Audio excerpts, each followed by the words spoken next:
예. 오늘 새삼스럽게 여러분을 다시 한번 축복하기 원합니다. 이 자리에 오기까지 치열했던 하루하루의 전쟁 속에서 승리하신 여러분들, 특별히 오늘 이날 여러 스마트 기기들 화면 앞에 앉기조차 힘들었던 힘겨운 순간들, 오늘 성전에 나오기 정말 어려울 만큼 몸과 마음이 지치고 아팠던 분들, 그럼에도 불구하고 이 자리에 나오셔서 하나님을 대하는 여러분들을 다시 한번 진심으로 축복합니다. 오늘 우리가 신자병법 두 번째 시간이죠. 오늘 이 두 번째 시간 퀴즈로 한번 문을 열어보겠습니다. 한번 알아맞혀 보십시오. 여러분, 이게 뭘까요? 이게 제 배죠, 그죠? 뭔가 좀 제가 문제를 잘못 낸 것 같아요. 잠깐만요. 확실한 힌트와 함께 여러분들에게 문제를 드릴 테니까 한번 알아맞혀 보시기 바랍니다. 일단 모자를 좀 쓰고요. 이게 누굴까요? 나폴레옹? 예, 제가 나폴레옹 같습니까? 예. 키는 나폴레옹 같을 것 같아요, 그죠? 예, 맞습니다. 나폴레옹. 자, 나폴레옹 하면 생각나는 거. 나폴레옹의 말 중에서 가장 유명한 말, 내 사전에 불가능은 없다. 그런데 사실 이 나폴레옹의 그 말을 가장 무색하게 할 만한 사건이 있었습니다. 여러분 잘 아시다시피 그 나폴레옹의 러시아 정복 전쟁입니다. 모스크바를 향해서 나폴레옹 군대가 진군을 하죠. 배경은 그렇습니다. 나폴레옹이 18세기에 거의 유럽 전역을 점령을 했는데, 이 마지막 그 과업을 이루기 위해서는 영국을 쳐야 하는 그런 상황이 왔습니다. 근데 영국이 쉽사리 넉넉하게 넘어오질 않는 거예요. 그래서 봉쇄 정책을 씁니다. 영국에 들어가는 모든 물자들을 막고, 그때는 나폴레옹 군대가 또 그 세력이 어마어마했으니까요. 주변 모든 국가들이 협력해서 이제 영국을 고립하는 거죠. 그래서 영국 스스로가 손을 들고 나폴레옹의 그 대연합에 참여하기를 기대하는 작전을 펼쳤는데, 문제는 러시아였습니다. 왜냐하면 러시아는 영국 때문에 먹고 살았거든요, 그때. 영국에 가는 물자들이, 수출하는 것들이 어마어마했어요. 그래서 거의 영국 때문에 먹고 산다고 해도 과언이 아니었던 러시아 입장에서는 동조할 수가 없었죠. 그래서 반기를 듭니다. 나폴레옹이 가만히 있을 수 없었죠. 그래서 이제 러시아를 침공하는 원정을 떠나게 됩니다. 1812년 9월 14일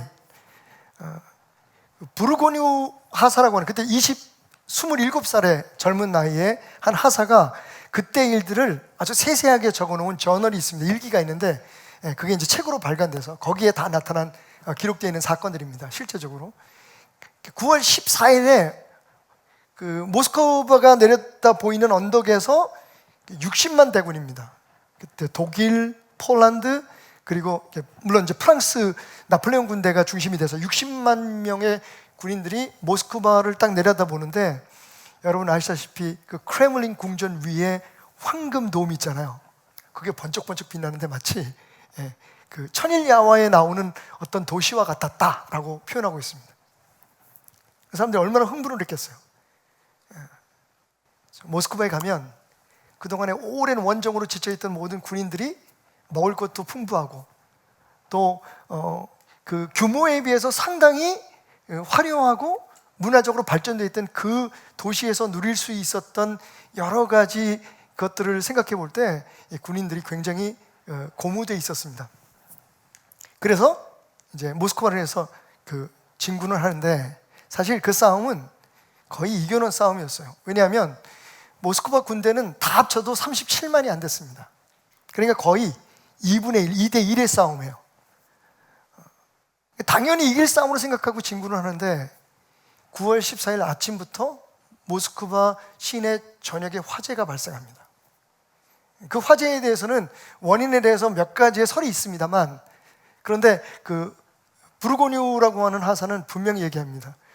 그것은 분명히 모스크바의 알렉산드르 1세가 저지른 일이었다. 왜냐하면 불이 났는데요, 불을 끌 수 있는 도구가 하나도 남아있지 않았습니다.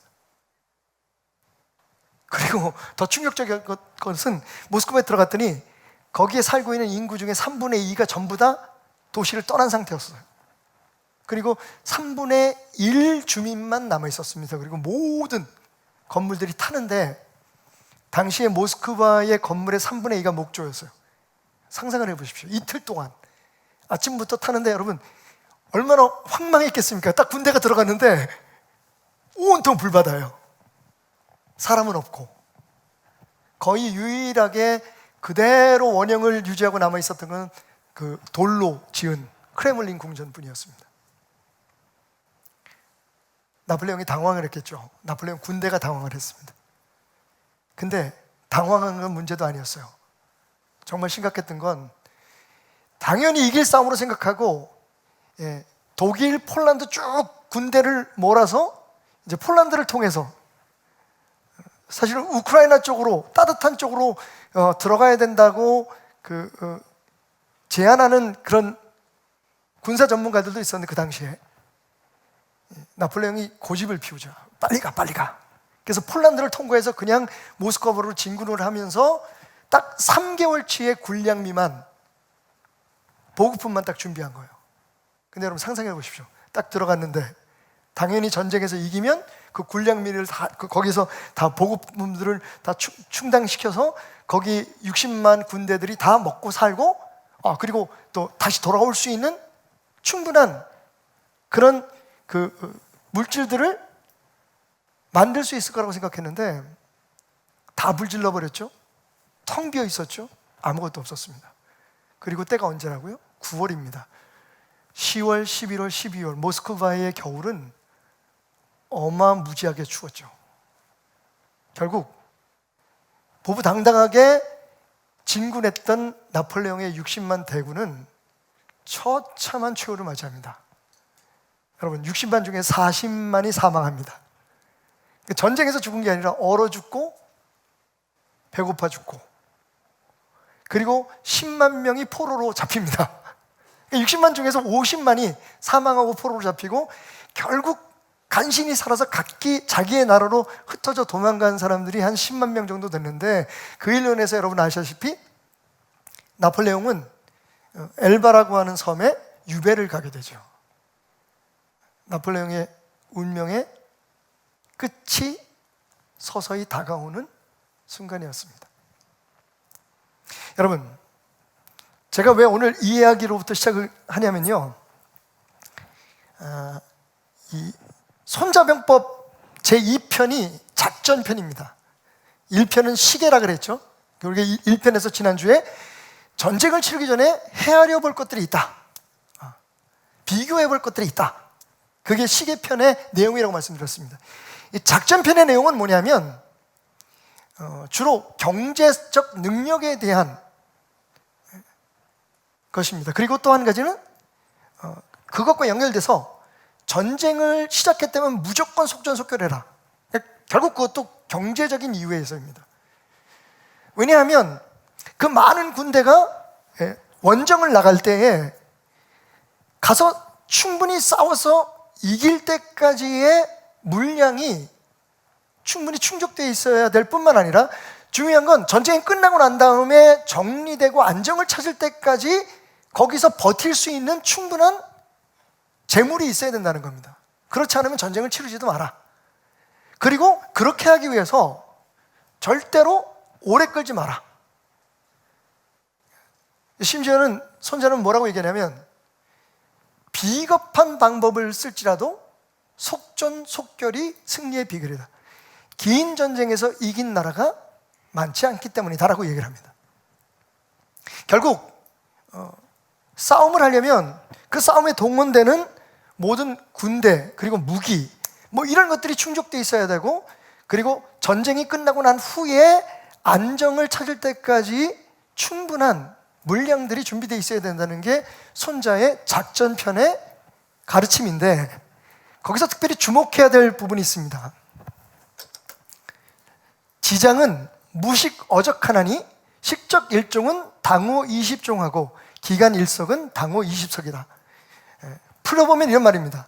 지혜로운 장군은 무식 어적, 적의 음식으로 나의 군대를 먹인다.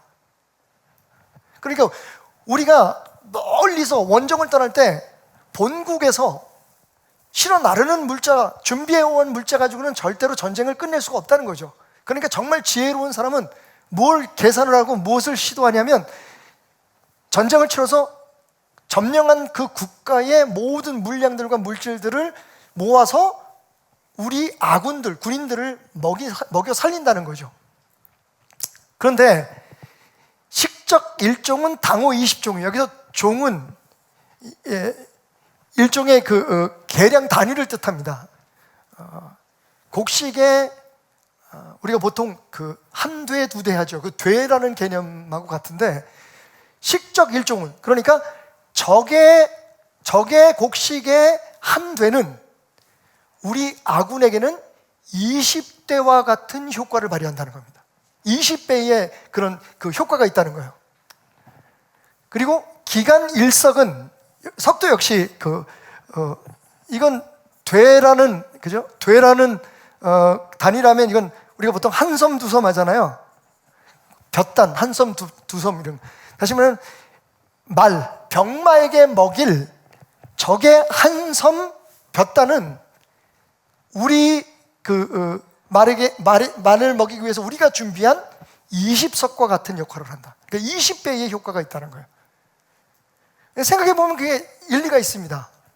뭐 우리가 요즘에 이제 경제 원리로도 충분히 이해할 수 있는 부분인데, 예를 들면 어떤 물량이나 어떤 물건들을 수송할 때에 거리가 길면 길수록 그만큼 많은 비용이 들잖아요. 중간에 없어지는 것도 있고 상하는 것도 빼앗기는 것도 있고, 그리고 거리가 멀면 그걸 이동하는 데 들어가는 비용이 많이 들죠. 그죠? 그래서 보통 우리가 농산물 같은 것들을 이렇게 사 먹고 그럴 때 돈이 많이 드는 게 이 수송비 같은 것들이 많이 들잖아요. 운송비 같은 게. 그런데 우리가 전쟁에서 이긴 그 나라에서 그 사람들께서 뺏어 먹으면 바로 공급이 되는 거니까 그만큼의 효과가 있을 뿐만 아니라 플러스 뭐가 있죠? 우리가 적의 것을 뺏어 먹는 거잖아요. 그러니까 이 군사들이 사기가 얼마나 충천하겠어요. 그러니까 그 효과가 사실은 20배보다 더 많다는 거죠. 그러니까 우리가 본국에서 한 되의 식량을 가져가서 먹이는 것보다 적들의 것을 뺏어서 먹이는 것이 훨씬 더 효과가 있다 라고 하는 그런 주장을 펼칩니다. 생각해 보면 굉장히 지혜로운 말인 것 같아요. 그죠? 근데 여러분, 우리가 여기서 주목해야 될 건 오늘 말씀 본문에서 보면 이런 말씀이 있어요. 여호와께서 여호수아에게 이르시되, 6절 말씀이죠. 여호와께서 여호수아에게 이르시되 그들로 말미암아 두려워하지 말라. 내일 이맘때에 내가 그들을 이스라엘 앞에 넘겨주어 몰살시키리니 내일 전투가 있을 거야. 그 전투에서 너희는 이긴다, 반드시. 내가 그렇게 할 거다. 여기까지는 이제 하나님께서 말씀하시는 거죠. 그런데 한 가지 조건이 있다. 그 전쟁이 끝나고 나면 여호수아야, 넌 바로 이것을 실행해라. 그래서 뭐를 말씀하시냐면, 너는 그들의 말 뒷발의 힘줄을 끊고 그들의 병거를 불사르라. 여러분, 그러니까 손무가 주장했던 이 작전편에 적의 물량들, 적의 물질, 재물들을 뺏어서 우리 군인을 먹이고 다음 전쟁을 준비해라, 이런 것과는 완전히 반대되는 그런 개념이라는 거예요. 하나님 뭐라고 말씀하시냐면, 너희가 만약 내가 싸우는 싸움을 싸우려거든 전쟁이 끝나고 난 다음에 말들의 뒷발의 힘줄, 여러분들 이게 쉽게 설명하면 이 부위가 어느 부위냐면 축구 선수들, 요즘 손흥민 선수가 그것 때문에 고생하고 있는데 햄스트링이라는 말 많이 들어보셨죠? 거기를 끊는 거예요. 자, 그럼 어떤 일이 벌어지냐면, 우리가 생각하는 것처럼 이렇게 잔인하게 말들을, 수천 마리, 수만 마리의 말들의 목을 치라는 얘기가 아닙니다. 햄스트링을 끊는 거예요. 그러면 이 말들은 절대로 전쟁에는 다시 사용할 수 없는 말이 되고 맙니다. 그 고기는 먹을 수 있겠죠? 그리고 농사를 짓거나 아니면 물건을 이동하는 데, 운송하는 데는 사용할 수 있는 말이지만, 여전히 살아서 사용할 수 있는 말이 되지만, 그런데 전쟁에는 절대로 다시는 사용할 수 없는, 군마로서는 더 이상 가치가 없는 말을 만들어 버리라는 거예요. 그리고 나아가서 병거는 쓸모가 없잖아요, 전쟁 이외에는. 그러니까 병거는 다 불살라 버려라. 그런데 여러분, 4절 말씀을 기억하시면 이게 장난이 아니라는 생각이 들어요.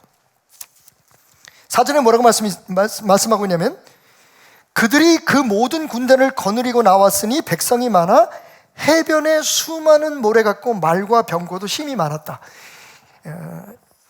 성경에 보면 이 표현이 몇 번 등장하고 있습니다. 예를 들면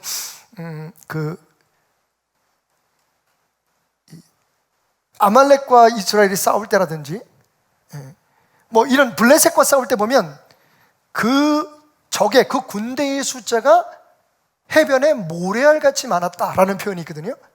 그러니까 이 얘기는 쉽게 말하면 셀 수 없을 만큼 많았다는 우리 표현과 같아요. 이게 어떻게 가늠할 수가 없을 만큼, 와우, 많네, 이런 거예요. 사실 그 표현을 조금 더 구체화하자면, 여태까지 이스라엘이 싸웠던 모든 전쟁 가운데 이번 이 여호수아 11장의 전쟁이 가장 많은 적들과 가장 힘겨운 상대와 싸워야 하는 싸움이었다는 거예요. 상대해야 될 적의 숫자가 제일 많았습니다.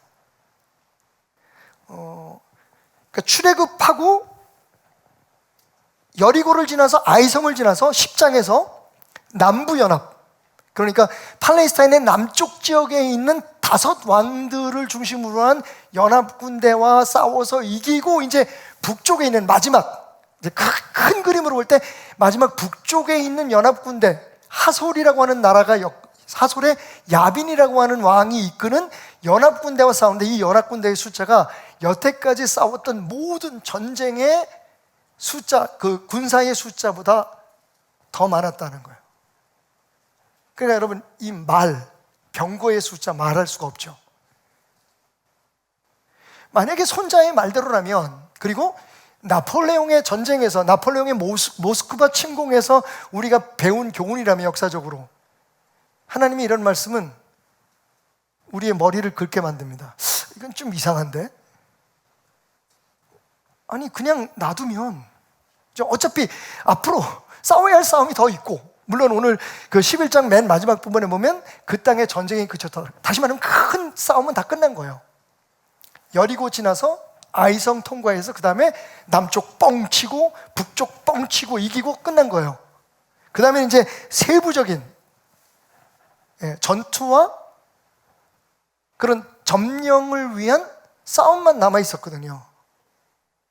그러니까 이미 가나안의 7 족속은 이스라엘의 조망만도 못한 그 오합지졸 군대에 무너져 버린 거예요, 하나님의 능력으로. 그런데 기왕이면 이 말들 그대로 놔두면, 그죠?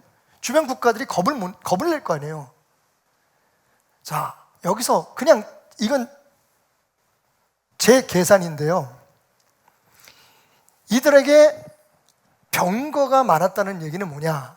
이게 일종의 그 비대칭 전략이죠. 지금 우리가 북한하고 우리 대한민국을 이야기할 때 항상 비대칭 전략을 이야기를 해요. 그러니까 북쪽에서 어떤 방법으로도 우리를 이길 거, 우리 이제 미국 중심으로 해서 이루어져 있는 이 연합군, 그리고 우리 대한민국 군대를 이겨낼 힘이 없으니까 지금 그 극초음속 미사일을 개발을 한다든지, 아니면 핵무기를 만든다든지, 그거 이외에는 싸움을 힘이 없잖아요, 그죠? 근데 이 병거를 가지고 있다는 건 우리가 생각할 때 그냥 지금 전력으로 생각하면 탱크 몇 대를 더 가지고 장갑차 몇 대가 더 있었던 건 그거 아닙니다. 이스라엘 사람들은요, 그냥 재래식 칼, 화살, 창밖에 없었어요. 근데 이 사람들에게 말이 있었고 병거가 있었다는 건 제가 볼 때는 이건 최소한 자주포나 아니면 그 고성능 미사일 정도를 가지고 있는 수준이다. 싸움이 안 된다는 거예요, 쉽게 말하면. 숫자로도 말할 것도 없고 전력상으로도 말할 것이 없어요. 근데 전쟁에서 이기면 이걸 딱 뺐으면 얼마나 좋겠어요. 그죠? 우리가 논리적으로 생각하면 이게 하나님의 명령이 도대체 뭘 의미하는 걸까? 상식적이지 않은데, 그런데 그래서 거기에 신자병법에 숨은 비밀이 있다는 겁니다. 도대체 하나님은 왜 그렇게 명령하셨을까요? 여기서 먼저 한 가지 전제하고 지나갈 것은 하나님이 늘상 그렇게 명령하신 것은 아니라는 겁니다. 지나친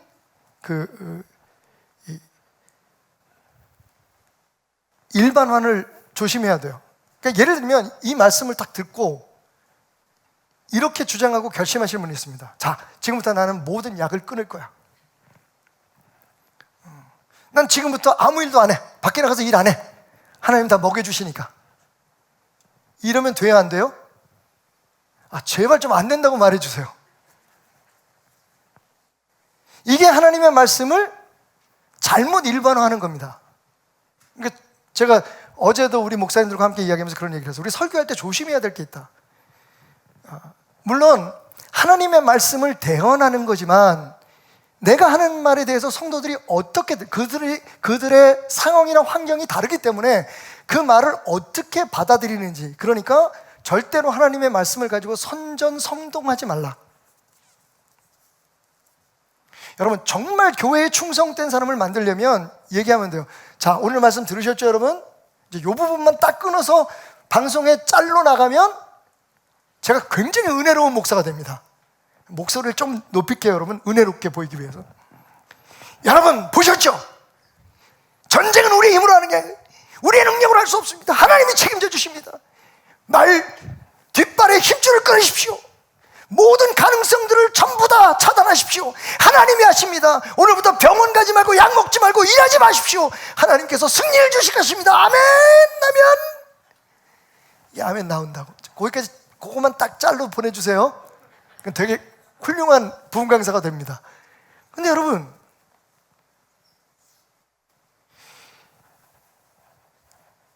승리한 후에 그 전리품을 전쟁에 사용할 수 없도록 무력화시켜라 하는 것도 비상식적인데, 이걸 가지고 아주 하나님을 믿는 사람들은 세상에 아무것도 의지하는 것이 없어야 된다고 얘기를 하면 말이 된다는 거예요. 그죠? 근데 많은 사람들이 거기에 넘어가요. 왜? 절실하니까. 내 힘으로 안 된다는 걸 깨달은 건 좋은데 내 마음대로 안 되는 거구나. 이게 세상이 내 성격을 바꾸는 것도, 우리 가정의 행복을 가져오는 것도, 내 신앙생활도, 내 사업도 내 힘으로 안 되네. 하나님 도와주세요. 그 절실한 마음을 느낀 것까지는 좋은데, 그런데 그 방법이 잘못된 거예요. 그러니까 나는 아무것도 안 해. 하나님이 하셔. 사람들은 종교적으로 충성되지만 사실은 하나님과의 개인적인 인격적인 만남 속의 신앙은 안 되는 거예요. 오래전에 읽었던 그 R.C. 스프라울이라고 하는 분의 책에 그때 그 당시에는 굉장히 제게 충격이었어요. Believing God과 Believing in God은 다르다. Believing God, 하나님을 믿는 것과 하나님과 인격적인 신뢰를 쌓는 것은 다르다는 거예요. 하나님 안에서 그러니까 영어로 보면 다 같은데 거기 in이라고 하는 전치사 하나가 들어가거든요. 그러니까 하나님 안에서 내가 하나님을 신뢰하는 것과 그냥 하나님을 지식적으로 알고 듣는 것으로 알고 하나님 나 믿습니다라고 주장하는 것과는 차이가 있다는 겁니다. 우리가 가져야 될 믿음은 하나님과의 인격적인 만남과 그에 따른 신뢰인 거죠. 그냥 들어서 하는 게 아니라, 그렇게 하면 될 것 같아서 믿는 게 아니라 정말 그걸 매일매일 느껴야 되는 거예요. 왜? 하나님은 우리와 그렇게 관계를 맺기를 원하시기 때문에. 그러니까 종교가 아니라 삶이 되는 거예요. 신앙이 되는 거죠.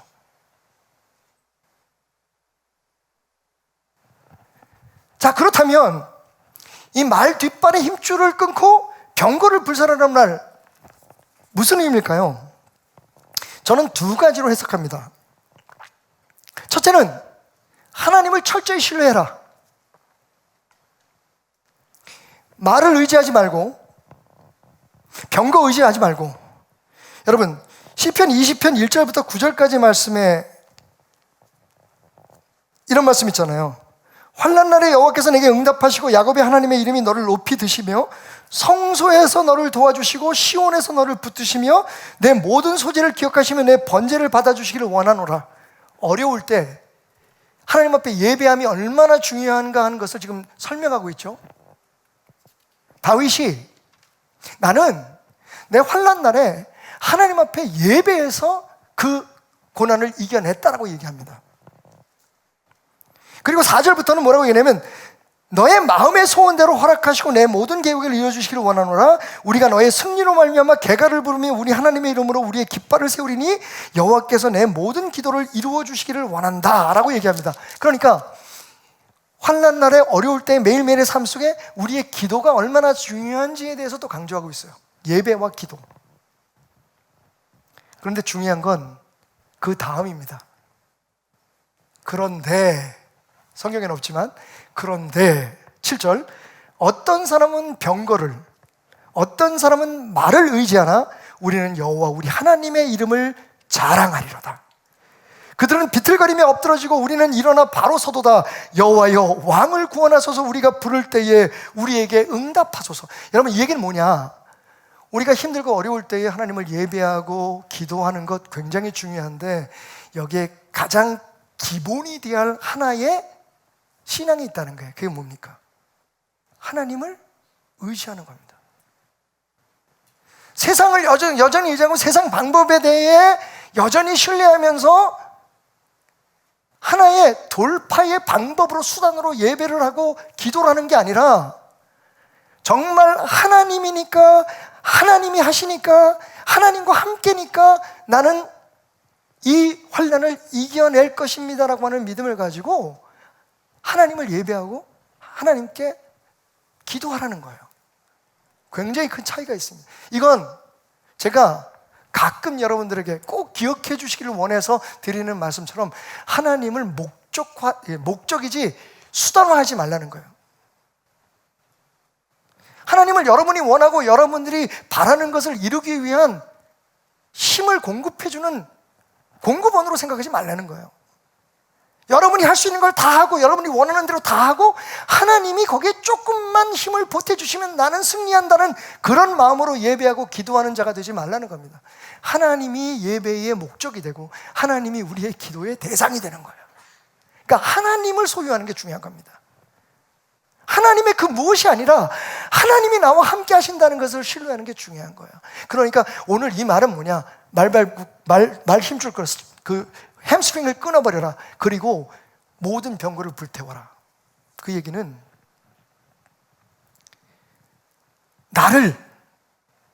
나와 함께 다음번 전쟁도 그리고 모든 다음 일들도 나와 함께 오늘처럼 싸울 각오와 결단을 하라는 겁니다. 세상적인 방법을 의지하지 말고 싸우지 말라는 거 아니에요, 여러분? 하나님과 함께입니다. 자, 왜냐하면 그 말을 우리에게 분명히 알려주시고 있는 구절이 오늘 8절 말씀이죠. 여호와께서 그들을 이스라엘의 손에 넘겨주셨기 때문에 그들을 격파했다라고 얘기합니다. 여러분 승리의 원인이 뭐라고요? 여호와에게 있었다는 거예요. 여호와가 승리하게 하셨어요. 그럼 가만히 있었나요? 아니죠. 여호수아와 이스라엘 사람들이 싸웠습니다. 주어진 일을 열심히 한 거예요. 사업하는 분은 사업을 하고 요리하시는 분들은 요리를 하고 공부하는 학생은 공부를 하고, 저처럼 말씀을 전하는 사람은 열심히 전하고. 그런데 그 싸움의 승리는 하나님이 허락하시고 하나님이 함께 하셨기 때문에 주어진 것이라는 걸 잊지 말라는 겁니다. 말의 힘이, 봐라, 쟤네들은 말 저렇게 많은데 못 이겼지. 왜 그랬니? 쟤네들에게는 뭐가 없었다? 하나님이 없었잖아. 첫 번째는 하나님에 대한 철저한 신뢰를 뜻하는 겁니다. 그리고 두 번째는 뭐죠? 그러니까 너희들 자긍하지 말라. 다른 말로 얘기하면, 악인의 꾀를 쫓지 말고 죄인의 길에 서지 말고 오만한 자의 자리에 앉지 마라. 그게 무슨 뜻입니까? 네가 하나님 되지 말라는 거예요. 네 뜻이 아니라 이제부터는 적어도 하나님의 군사로, 하나님의 백성으로 살아가려면 매일매일의 삶의 영적 전쟁을, 그게 여러분 모든 소소하고 작은 일부터 큰 일까지 대소사를 다 통틀어서 하나님의 사람으로 살아가려면 하나님이 하나님됨을 인정하면서 그 싸움을 싸우라는 거예요. 네가 네 생각으로, 네 판단으로 하는 게 아니라 하나님의 말씀대로 하나님께 묻고 하나님과 함께, 이 두 가지예요. 그러니까 하나님을 철저히 신뢰할 것, 결국은 승패는 하나님에게 있다는 것, 그리고 내 스스로, 그러니까 하나님 되지 말라는 겁니다. 자, 왜 이게 중요하냐면, 말씀드렸던 것처럼 모든 전쟁에서 하나님이 다 똑같이 말의 힘줄 다 끊으라고 얘기하지 않으셨어요. 성경에 딱 두 번 기록되어 있는데, 한 번은 여호수아가 이 전쟁에서 이기고 난 다음에 바로 하나님의 명령대로 말 힘줄을 끄는 사건과, 그리고 사무엘 하에 가면 다윗 왕이 전쟁에서 승리하고 난 후에 똑같은 일을 행합니다. 훗날. 근데 그 이외의 다른 전쟁에서는 하나님께서 그것을 명령하지 않으셨어요. 그러니까 이것 자체가 중요한 게 아니라 이 사건을 통해서 배워야 하는 게 중요하다는 거예요. 그게 뭡니까? 우리의 승패는 하나님에게 있다. 두 번째, 그러니까 하나님의 말씀을 따르라. 네 뜻대로 살지 말고, 네 방법대로 하려고 하지 말고, 일단 하나님 앞에 묻고 하나님의 명령을 따르라. 여러분, 상상을 해보세요. 그 장관을. 거기 수만 마리의 말이 있었겠죠.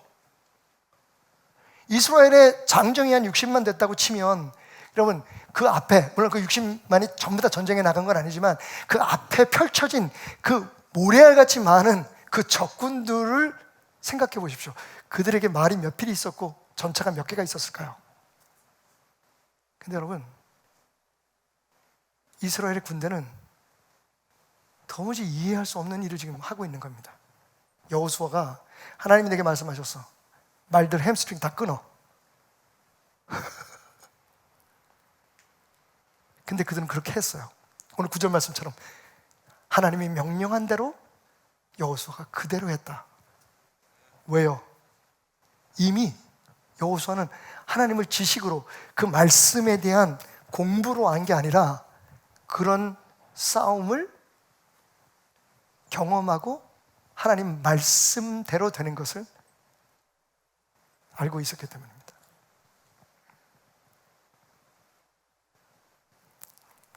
그런 하나님을 어떻게 믿을 수 있을까요?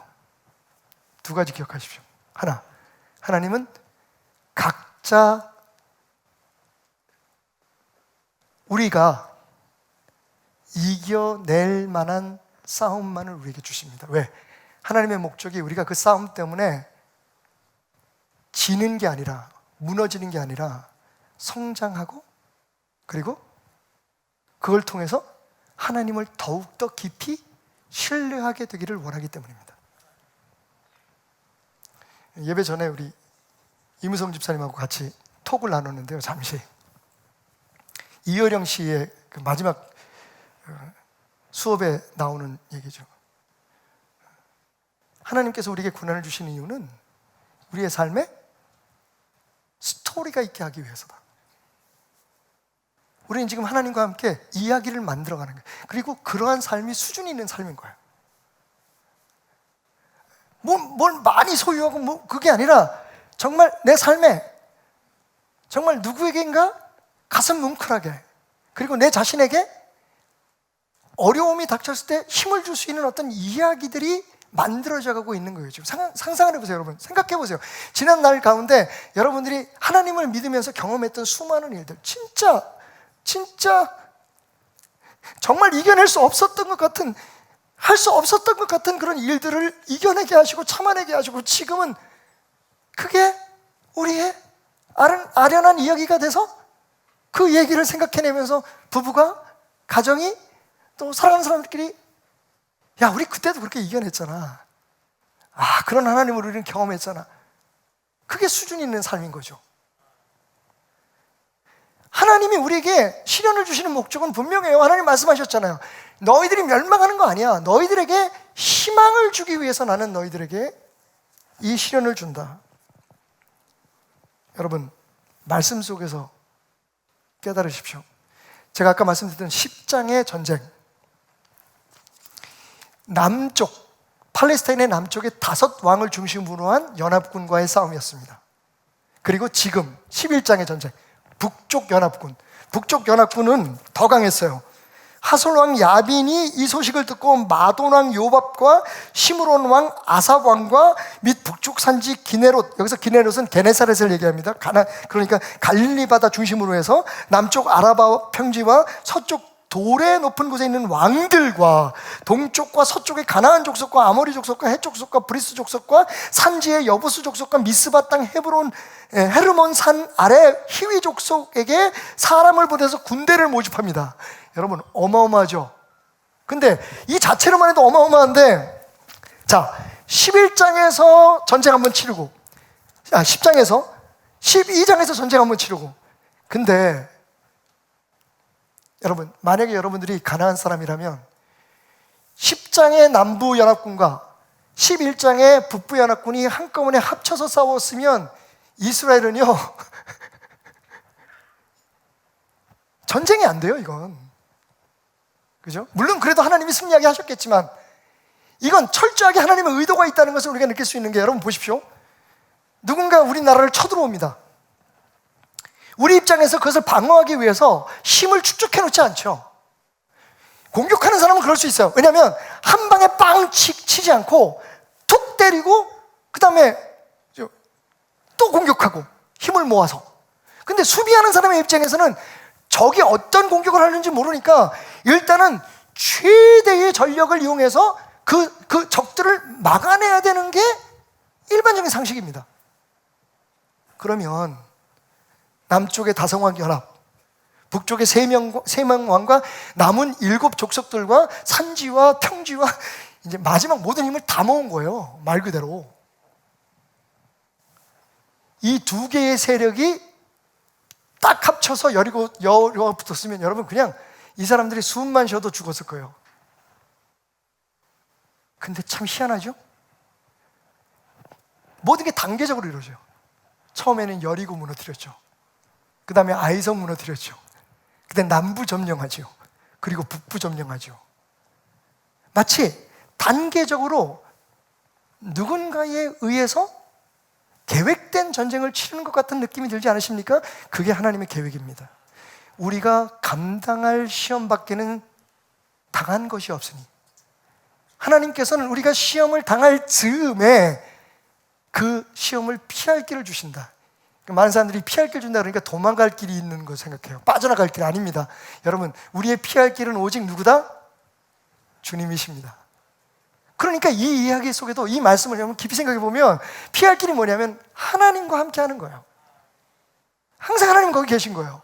자, 여기서 즈음이라는 말을 여러분 생각해 보시죠. 즈음이라는 말은 뭐뭐 할 때쯤이잖아요. 그죠? 그러니까 여러분, 하나님은 피할 길만 주시는 분이 아니라 시험도 주시는 분이에요. 시험을 허락하시는 분이라는 거예요. 그러니까 우리 앞에 적들 문제가 있는 것도 하나님의 허락하심 속에 있는 것이고, 그것을 하나님과 함께 이겨낼 수 있는 것도 하나님의 계획 속에 있는 거예요. 하나님은요, 여호수아와 이스라엘 백성들을 단계적으로 강하게 하셨습니다. 한꺼번에 모든 문제가 확 몰아쳐서, 상상해보세요. 여태까지 우리가 겪었던 모든 문제가 한꺼번에 닥쳐오면 어떻게 이겨내겠어요? 근데 하나님께서 딱 이길 만큼 주시고 또 이겨내면 또, 근데 우리는 그렇게 탄식하죠. 아휴, 산 넘어 산이야. 근데 넘어왔잖아요. 넘어오신 여러분들을 축복합니다. 산 넘어 산이에요. 근데 우리가 넘어왔잖아요. 왜냐하면 하나님이 함께 하셨기 때문이에요. 우리 입장에서 보면 그냥 어디서 막 툭툭툭 날라오는 돌덩이 같지만 하나님께서 다 피할 만큼 주신단 말이에요. 돌멩이 피하면 짱돌 던져주시고, 짱돌 피하면 바위 던져주시고, 그 하나님을 신뢰하고 그 하나님 앞에 나의 연약함을 인정하고 내 싸움은 하나님과 함께하는 싸움이기를 원합니다라고 고백하는 것, 그것이 오늘 이 말씀이 우리에게 주는 교훈입니다. 두 번째로는요, 이거 굉장히 중요합니다. 근데 그런 하나님을 우리가 어떻게 그럼 신뢰할 수 있겠느냐는 거예요. 그죠? 솔직히 여호수아서 출애굽기를 읽은 사람들은 이런 질문들을 하게 되죠. 아니 근데 이게 역사적으로 진짜 있었던 일이야? 이거 하나님을 믿잖아. 우리는 그냥 하나님을 믿으니까 그냥 믿는 건지 아니면 그냥 인정하는 건지, 그죠? 근데 가만히 생각해 보면 이게 있을 수 있는 일이에요, 여러분. 홍해 바다를 가르고, 무슨 여리고 성을 물리치고, 여러분, 이스라엘은요 430년 동안 노예 생활을 했던 진짜 오합지졸의 전쟁이라고는 그 40년 동안 광야를 헤매면서 도대체 뭘 훈련했겠어요? 그러니까 이 연약하고 나약한, 그냥 편안하게 얘기할게요, 쥐뿔도 없는 이 이스라엘이 그 막강하게 무장된 그 수많은 적들을 어떻게 이겨낼 수 있겠습니까? 이렇게 생각하죠. 하나님이 우리의 믿음을 북돋아 주시기 위해서 창작을 했거나 누군가의 손에 의해서, 아니면 과장하신 일이겠지. 이건 역사적인 일이라고 보기에는 좀 그렇지 않아? 그래도 우리는 믿어야지. 여러분, 그러실 필요 없어요. 왜? 실제적으로 날이 갈수록 점점 더 성경에 있는 역사들이 실제적인 사건이었다는 걸 증명되고 있기 때문이에요. 특별히 오늘 이 말씀, 오늘 보면 여기 하솔이라는 나라가 나오잖아요. 하솔, 진짜 이런 나라가 있었을까? 이게 지금 몇천 년 전입니까, 여러분? 지금 우리가 2022년이니까 여호수아가 기원전 한 14세기 정도라고 생각하면, 14세기, 13세기 정도 생각하면 지금부터 한 3,500년 전 얘기예요. 3,400년 전, 3,000년 생각합시다. 3,000년 전에 진짜 이런 일이 있었나? 하솔이라는 곳이 있었나? 근데 여러분, 놀랍게도 많은 그런 지명 중에서 오늘 제가 특별히 이 하솔을 하는 이유는, 하솔이라는 곳이 지금 현재도 존재합니다. 그런데 우리가 상상할 때 그 하솔이라는 데가 그때 이렇게 큰 어마어마한, 오늘 10절에 보면 그 하솔은 그 주변의 모든 나라 중에 머리였다고 얘기하니까 제일 큰 나라였다는 얘기잖아요. 근데 지금 남아있는 건 이런 형태의 흔적들이에요. 지금 이게 우물, 옛날에 그 우물이에요. 이게 3,000년 전의 우물. 근데 3,000년 전인지 어떻게 알아? 자, 제가 여기 케이크를 하나 가져왔는데, 재밌어요. 나는 재밌어요. 여러분은 모르겠는데. 제가 혼자서 상상을 했어요. 제가 이제 한 달에 한 번씩 우리 직원들을 위한 한 달치 생일 잔치를 하거든요. 생일 잔치를 하면서 생일 케이크를 딱 자르다가 생각이 난 거예요. 이렇게 또 써먹네요.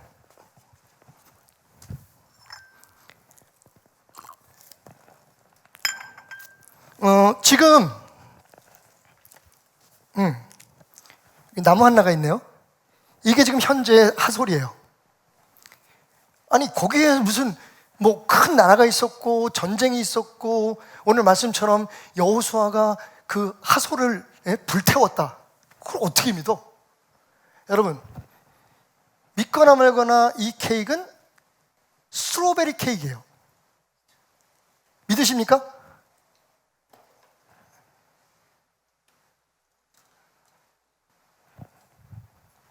어렵지 않죠? 쪼개보면 알잖아요. 자, 말하자면 이게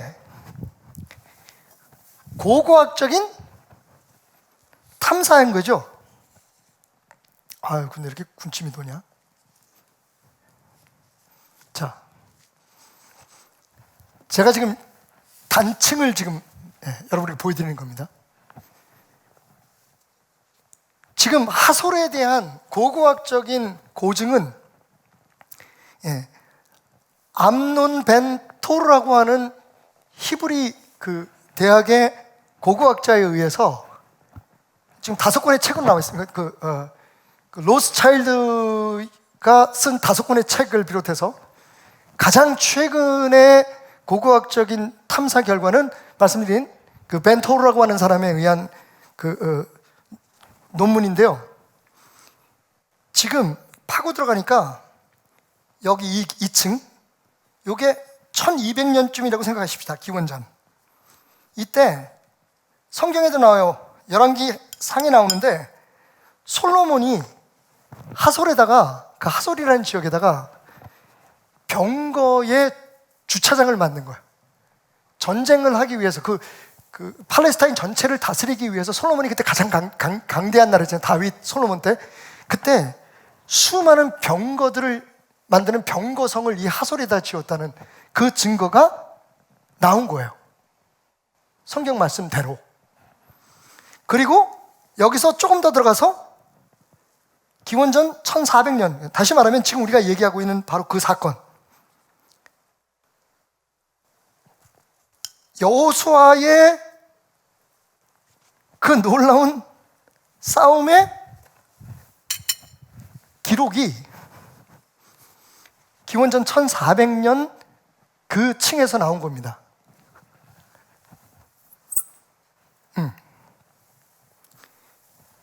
표면에서 파고 들어간 거예요. 그랬더니 그 밑에 도시의 흔적이 나온 거예요. 옛날에 보면 전쟁을 하고 나면요, 파괴된 도시 위에 또, 왜냐하면 사람 살고 있는 헤비탄트라 그러죠. 사람들이 살 수 있는 그 환경은 거의 동일하기 때문에 전쟁이 일어나면 그 도시 위에 또 도시를 짓고 그러니까 지금 이 레어드 케이크처럼 파고 들어가다 보면 그 밑에 도시의 흔적들이 나오는 거예요. 바로 지금 하솔이라고 하는 그 지역에. 이렇게 파고 들어갔죠. 고고학자들이 보면, 이런 시설들을 보면 꽤 오랫동안 지금 그게 진행되고 있는 거예요. 그 층에서 어떤 것들이 발견되냐면, 이게 여러분, 끼어진 도기 안에 탄 쌀들이에요. 그러니까 이 기원전 한 1400, 1300년 그 기간에 이 땅 속에 하솔이라고 하는 그 지역이 엄청나게 큰, 여기서 아까 보셨다시피 엄청나게 큰 도시, 국가가 형성되어 있었고, 그리고 그 도시가 화재로 망했다는 증거가 나온 거죠. 그것만 가지고 믿을 수 없으면 태블릿판이 하나 만든, 아마르나라고 하는 이 태블릿판이 발견이 됐는데, 여러분 알다시피 이 토기 태블릿의 특징이 뭐냐면 불이 나면 더 단단해져요. 종이는 타버리잖아요. 그래서 파피루스 같은 건 다 타버렸어요. 종이에 만든 건 다 없어졌는데, 옛날 종이. 근데 이 석판 혹은 점토판에 쓰여진 이 문자들은 전쟁을 거듭할수록 이게 불이 나면서 오히려 부분적이지만 그냥 굳어져서 이렇게 남아있게 된 거죠. 이게 바로 여호수아 11장에 기록되어 있는 이 하솔, 야빈, 하졸라고 하는 그 왕의 이름과 이브니라고 하는, 야빈이 아니라 그 히브리 말로는 여기 상형 문자로는 IBNI, 이브니라고 하는 이름으로 기록되어 있고, 실제적으로 애굽의 충성 맹세를 하는 그 점토판에 정확히 말하면 하비루, 이 하비루라고 하는 민족에 의해서, 뭐 좀 비슷하지 않으세요, 여러분? 히브루죠. 하비루라고 하는 민족에 의해서 불에 타서 모든 성이 패망했다라고 하는 기록이 남아있는 거예요. 근데 그때 왕의 이름이 이브니, 야빈이었던 거죠. 제가 왜 이렇게 굳이 이런 말씀을 드리냐면, 우리가 생각하는 것처럼 그냥 막 믿지 않아도 된다는 거예요. 하나님의 역사는 실제적으로, 여러분, 그리고 여리고에 대한 흔적도 지금 발견됐죠. 예. 이런 모든 과학적인 근거로 파고들어도 하나님의 말씀과 그것이 이루어진 기록들은 역사적인 증거로도 얼마든지, 내가 왜 칼을 들고 있지? 얼마든지 증거할 수 있다는 겁니다. 하나님을 어떻게 믿냐고요? 시편의 기자의 고백처럼 우리에게 향하신 여호와의 인자하심과 그 진실하심이 영원하심이로다. 여호수아에게 말씀하신 것처럼, 내가 모세에게 말했던 것처럼, 너희 조상에게 말했던 것처럼 너희들에게 주겠다고 한 그 땅, 너희가 밟은 만큼 이미 너희에게 주었다. 뭐예요? 약속하시고 이루시는 하나님이죠. 그러면서 뭐라고 말씀하세요? 너는 두려워하지 말고 놀라지 말고 앞으로 나가라.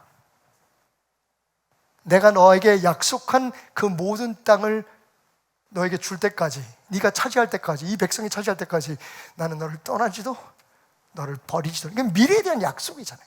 여러분, 과거에 신뢰가 있을 때, 그죠? 과거에 모든 약속이 하나도 깨지지 않았을 때 앞으로 이 사람이, 이분이 우리에게 주신 약속이 이루어질 거라는 것을 신뢰할 수 있듯이, 지금 하나님은요, 역사 속에서 우리가 상상할 수 없는 일들을 통해서, 근데 그 흔적들을 딱 남겨요. 많은 사람은 그래요. 아니, 그럼 모든 게 다 있어야지 왜 이런 것만 있어? 아이고, 그런 것만 있어도 분명한 거예요.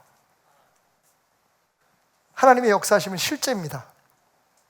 하나님의 역사는 지금도 동일하게 우리에게 임하고 있습니다. 그러니까 하나님 말씀하시는 거예요. 자, 이제 너희들이 소유하고 있는 그 말 햄스트링을 끊을 수 있겠니? 싸우지 말라는 게 아니잖아요, 그죠? 싸우는데 나를 의지해서 싸울 수 없겠니? 말씀 속에 기록된 대로 싸울 수 없겠니?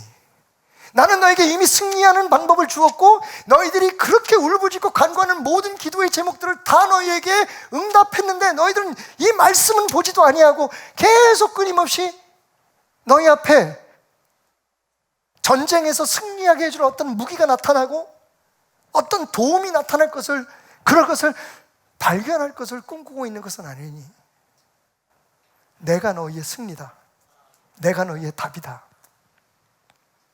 여러분, 결론입니다.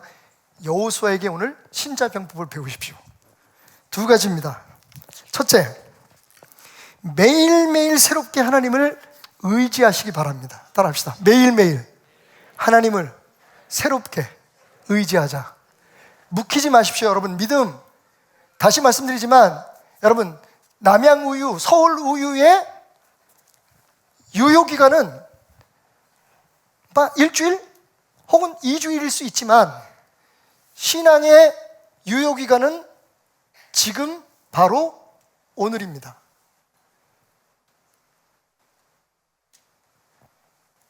오늘 다시 말씀 속에서 느끼는 게, 하나님께서 여호수아에게 이 명령을 하시면서 제일 먼저 하신 말씀이 뭐예요? 너는 저들을 두려워하지 말라 그래요. 이 두려워하지 말라는 말을 몇 번이나 하시는 거예요. 여러분, 1장에도 4번 말씀하시고, 그죠? 6장에도, 8장에도 또 말씀하시고, 그러니까 아이성을 점령하기 전에, 그리고 10장에서 아까 말씀드린 남부 연합군과 싸우기 전에 또 말씀하시고, 뭐라고요? 그때 여호와께서 여호수아에게 이르시되 그들을 두려워하지 말라, 그들을 두려워하지 말라, 이르시되 두려워하지 말라, 놀라지 말라. 여러분, 하나님께서 여호수아가 끝날 때까지 계속 두려워하지 말라, 두려워하지 말라, 두려워하지 말라, 두려워하지 말라 그래요.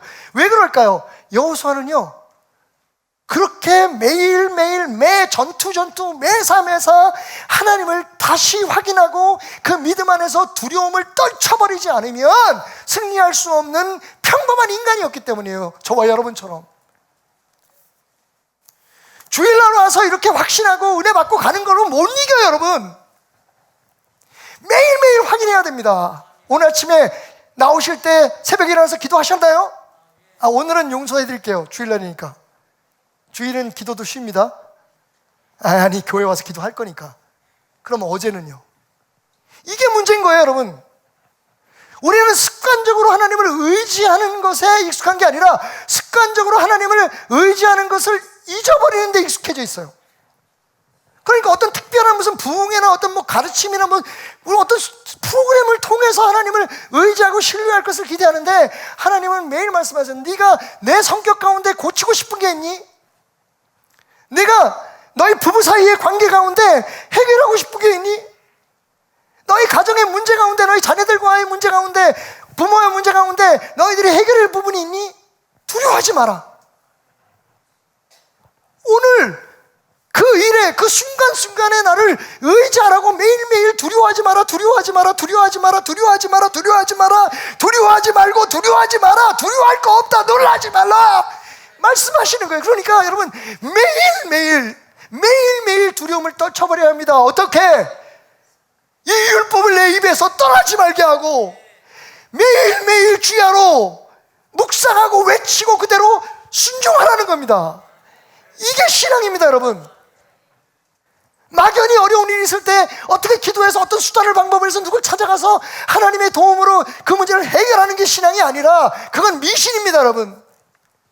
기독교 신앙은 매일매일 순간순간 매사매사 모든 일에, 여러분 무슨 일을 하고 싶거든, 무슨 일을 해야 되거든, 하나님과 함께 하라는 거예요. 하나님의 말씀으로 하라는 거예요.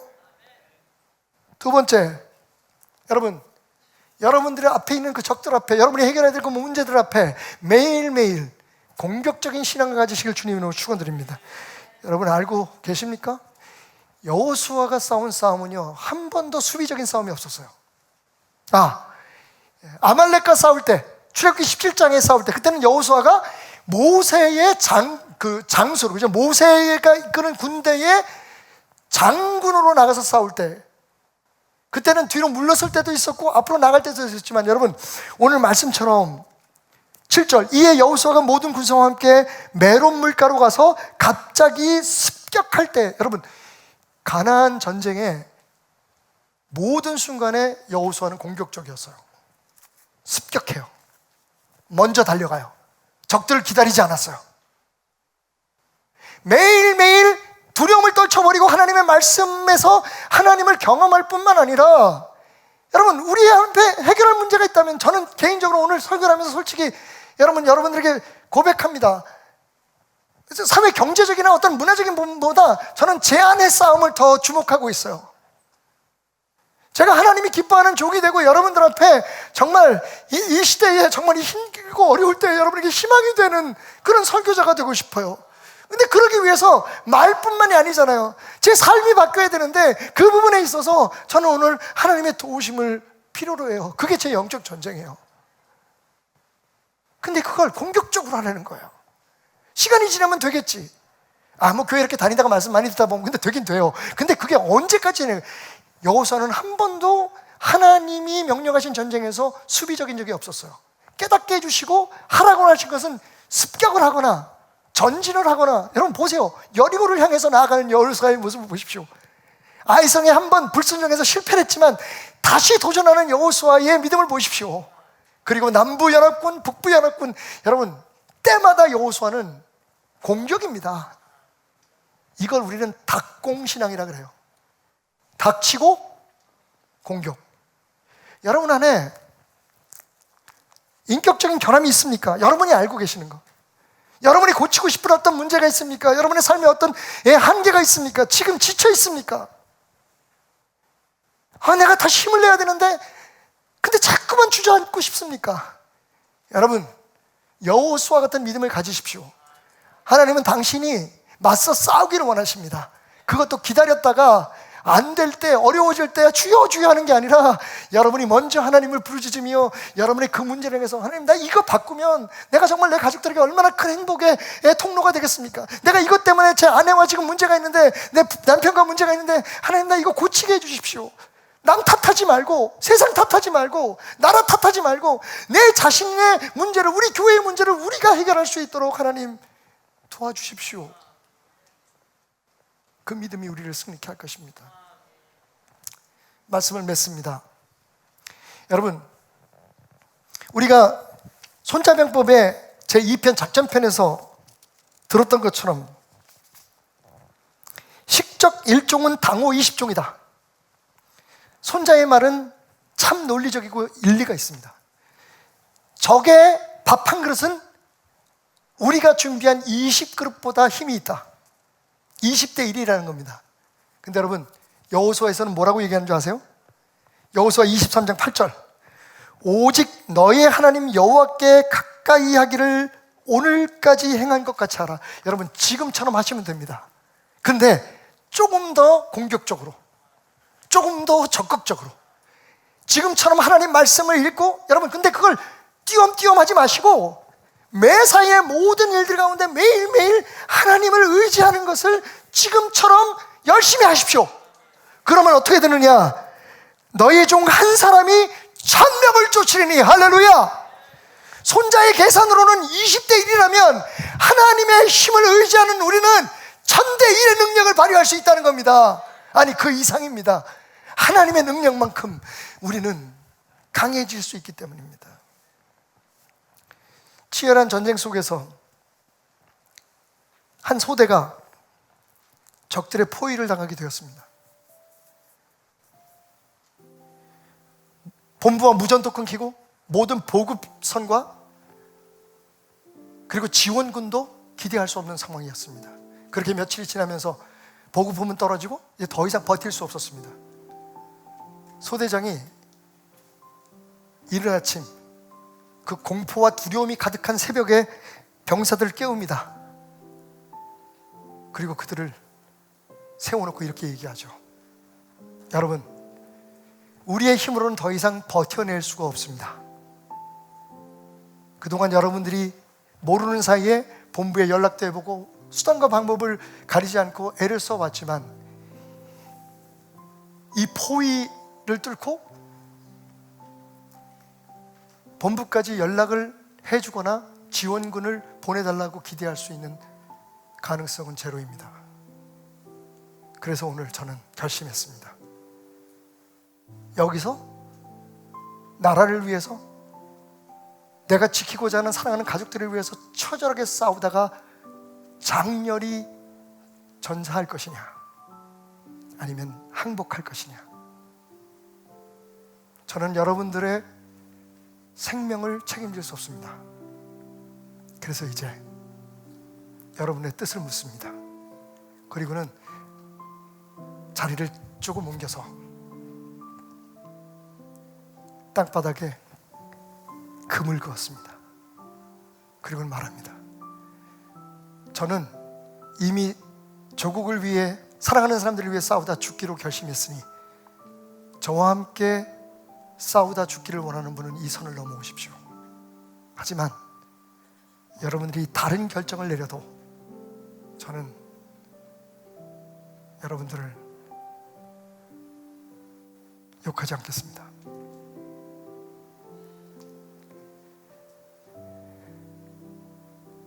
눈망울이 벌게진 병사들이 한 명 두 명씩 이를 악물고 선을 넘어오기 시작합니다. 놀랍게도 모든 병사들이 다 이 소대장과 함께 싸우다 죽겠다고 결정을 내리죠. 근데 단 한 사람만은 선을 넘어오지 못합니다. 모든 병사들이 그를 바라보고 있는 가운데 부상당한 두 다리를 땅바닥에 끌며 기어오듯 애절하게 선을 향해 다가오는 병사가 말합니다. 소대장님, 저는 두 다리를 다쳐서 그 선을 넘어갈 수가 없습니다. 저 같은 사람도 나라를 위해서 전우들과 함께 장렬히 내 생명을 바칠 수 있다면 제발 저를 들어서 그 선으로 넘겨주십시오. 부대는 눈물바다가 되었습니다. 그리고 그들은 처절하게 끝까지 싸웁니다. 그 결과에 대해서는 누구도 말하지 않았지만 그 국가의 전쟁 역사상 가장 위대하고 빛나는 싸움이었습니다. 저는 종종 이 시대의 한국 교회를 바라보면서 그렇게 기도하곤 합니다. 하나님, 저는 정말 힘이 없고 능력이 없습니다. 그저 매일 청소장 구석에서 큰 소리만 치고 잘난 체 하지만 제 힘으로는 아무것도 할 수 없는 것 주님 아십니다. 하지만 하나님이 마지막 때에 계획하신 그 일을 이루시는 데에 이 부족한 것이라도, 이 쓸모없는 것이라도 필요하다면 마지막 순간까지 복음을 전하다 성도들에게 하나님이 우리의 승리라고 증거하다가 다른 어떤 것 바라보지 말고, 종교에 속지 말고 하나님만, 매일매일 그 하나님을 삶 속에 경험하며 살아가라고 외치다가 제 사역을 마칠 수 있으면 좋겠습니다. 이 부족한 것 그래도 쓸만하시면 저를 그 십자가 넘어 그 선으로 옮겨주십시오. 여러분, 장난이 아닙니다. 이미 우리는 하나님의 사람이고 하나님은 우리의 몸을 성전 삼아 우리와 함께 하십니다. 여러분이 사업을 하시든 가정에 무슨 일을 하시든 누구를 만나든 무슨 일을 하시든 여러분은 하나님과 함께 지금 거룩한 싸움을 싸우고 있습니다. 깨어나십시오. 뒤로 물러서지 마십시오. 해볼 때까지 해보십시오. 그것이 주님의 말씀입니다. 말 뒷 힘줄을 끊어라. 그리고 해봐라. 그리고 해봐라. 내일 이맘때 내가 그들을 너의 손에 붙이리라. 주님, 오늘도 그렇게 고백하며 주님과 함께하는 이 전쟁에 자랑스럽게 참여하는 베들레 성도를 축복하소서. 이 땅에 내 삶이 비록 버겁더라도 주님의 선하심 나 믿으며 가리. 이 작은 자통에 주가 이루어 가시니 아멘. 감사로 사는 삶 나 살기 원하네. 내 삶의 시간 속에 주 일하시네. 내 모든 여정 속에 함께 하시네. 깊고도 크신 주의 영광을 나 보리라. 위대하신 주 함께 찬양합시다. 나는 주님께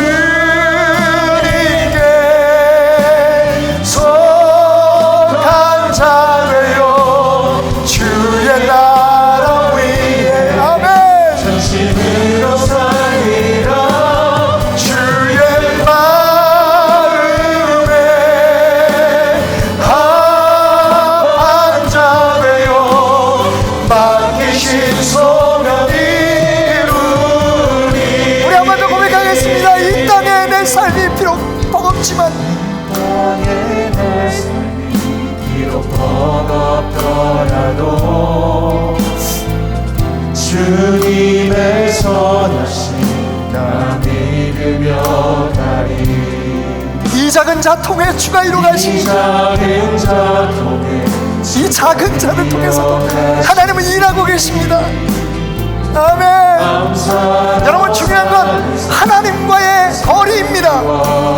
내 능력이 아닙니다. 내 삶의 시간 속에 주 일하시네. 아멘.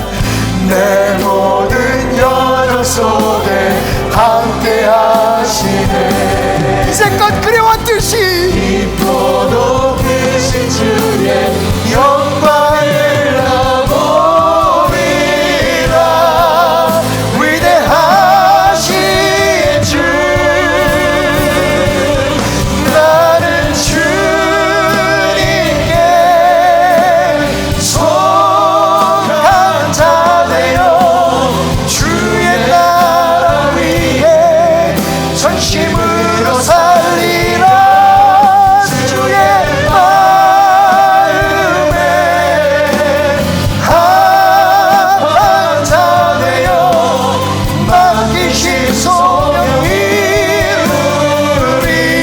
주님께 속한 자들이여, 우리 함께 기도하기 원합니다. 이 시간 짧지만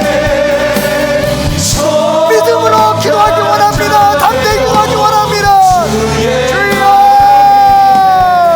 주여, 매일매일의 나의 삶에 닥쳐오는 모든 싸움에서, 모든 전투에서 하나님을 의지하며, 매일매일 새롭게 하나님을 의지하며 주님만 의지하고 주님의 뜻대로 싸우는 우리 삶이 되게 하여 주옵소서.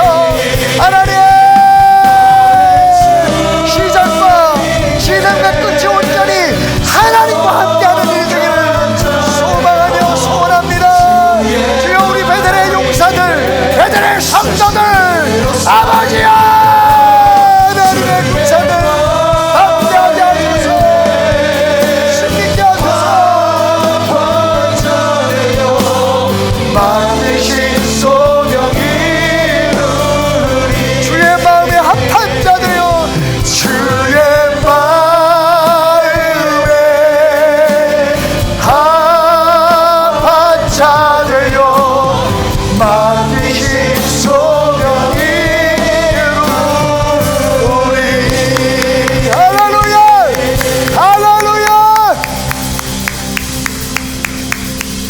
두려워하지 마라.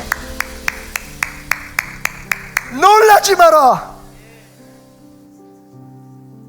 내가 너에게 허락한 그 땅을 차지하기까지 내가 너를 떠나지 않고 너를 버리지 아니하리라.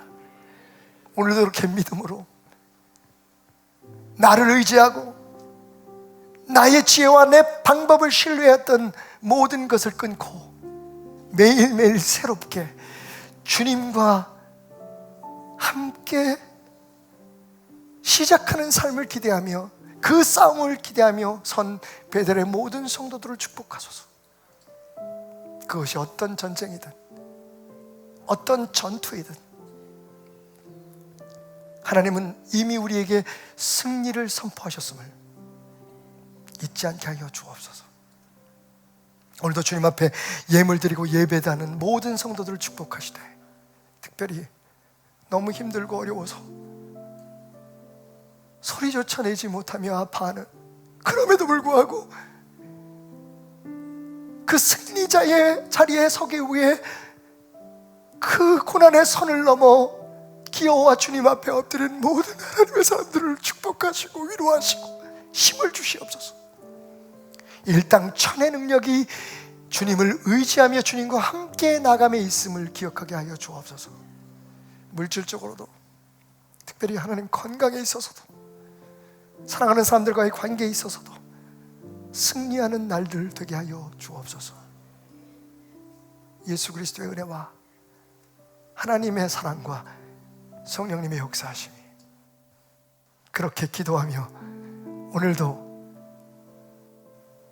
공격 앞으로 전진하며 주님과 동행하는 베델의 모든 권속들과 그 가정과 하는 일들과 자녀들과 관계된 모든 것들 위해, 특별히 조국 대한민국과 그곳에 세우신 교회들 위해 영원히 함께 하시기를 축원하옵나이다.